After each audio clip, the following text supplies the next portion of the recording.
Hello humans, peoples, and others, and welcome back to another video. Today we are doing lore, obviously, if you're gonna tell by the stuff behind me. And so yeah, we're doing pirate culture and stuff because I can, and I can't think of anything else to do, so I guess just onwards into the video. Alright, so here we are. So I guess we'll just explain with what the pirates are, what they do, and all that. Also, I'm going to try my best not to spoil anything, because this stuff is kind of not really, but it's related to the stuff in my book. I'm not gonna spoil anything, hopefully. So yeah, for the most part, pirates, they own territory in this region. They stay coastal. They own this area as well. And yeah, beyond that, they might own like small holdings, outposts, stuff like that. Forts, pretty much. Um, and for the most part, those don't matter. Other than technically, the pirates they have a country. It's called the Pirate Federation or the Federation of Pirates. Um, and yeah, which means they don't really. They're an anarchist style government, kinda. You have the 10 most powerful pirate lords and a pirate lord's just a person who owns more than one ship. So, the 10 most powerful are in a council. Each one has a vote, a single vote, which they can make on any decision. They tend to default on who the expert on said matter they're talking about, though. So yeah, and then so there's the rankings of obviously Pirate Lord at top. Then you have captains and then quartermasters. Quartermasters are right below captains, so it's not that much of a power gap between them for the most part. And then you have pirate crew members, and then you have the land dwellers, the fort goers. They're people who just live in the forts and on the physical land that they own. Um, and while they are seen as kinda less than the crew members on actual boats, they are seen as actual pirates and stuff and everything. So, for the most part, if they are in a part of a fort or part of the land that a certain pirate lord owns or controls, they are considered one of his crewmates and have a say in whether he is kicked out of his position. Because, for the most part, mutinies can happen. And if a mutiny happens and your pirate lord is overthrown, the fort goers might cut off supplies from those ships to make sure that pirate lord gets out. You never know. And so, yeah, you'll see there are like all sorts of different kinds of pirates, obviously.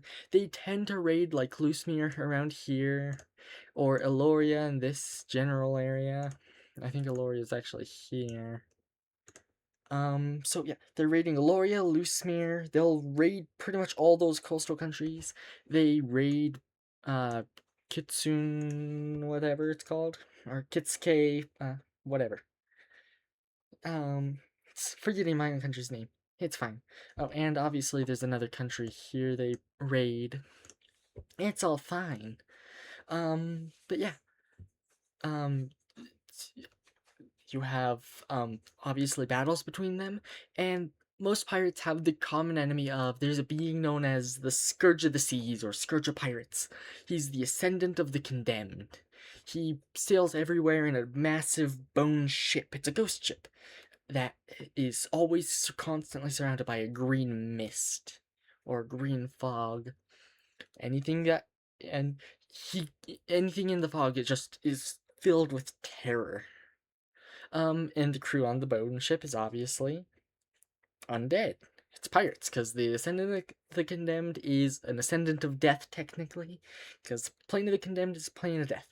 So, that guy, all pirates agree, he's evil, nobody likes him, and so they try their best to avoid him and keep everyone in the know on where he's currently sailing. For the most part, yeah. Um, Storms and stuff they're fine with. Pirates all tend to worship the Casalia, Triseth, I'm gonna pull up my list real quick of all the other gods that they would worship. So obviously Casalia, Triseph, Casalia, trickery and all that. Triseph the ocean. Sometimes Arathirth, the god of storms. And where are they? Oh, uh, Polirith, the goddess of horses and wind and travel. All of them common deities for them to worship because obviously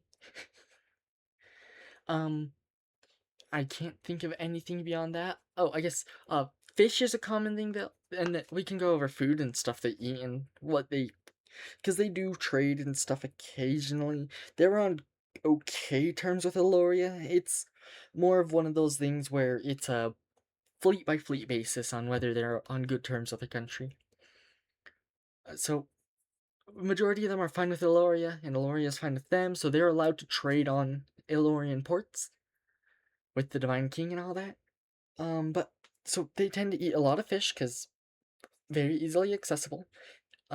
Poultry is common because they can easily keep chickens and stuff on their ships if they need to, and forts are while they're condensed areas, and they can raise chicken there, but they cannot raise larger livestock. Sometimes sheep because they're small-ish.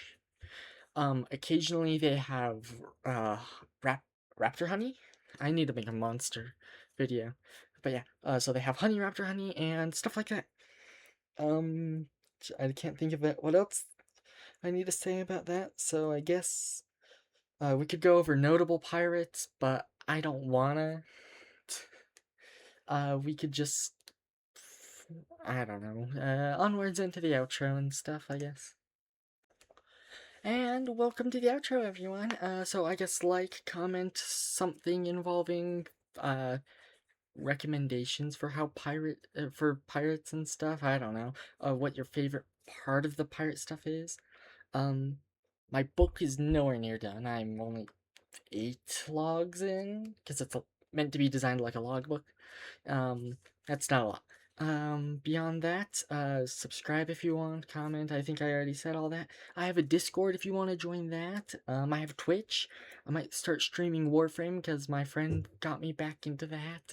Well, into it in the first place because I played a long time ago, but I only played the tutorial mission. Beyond that, I don't know what else to say except don't let the fog get you. Bye!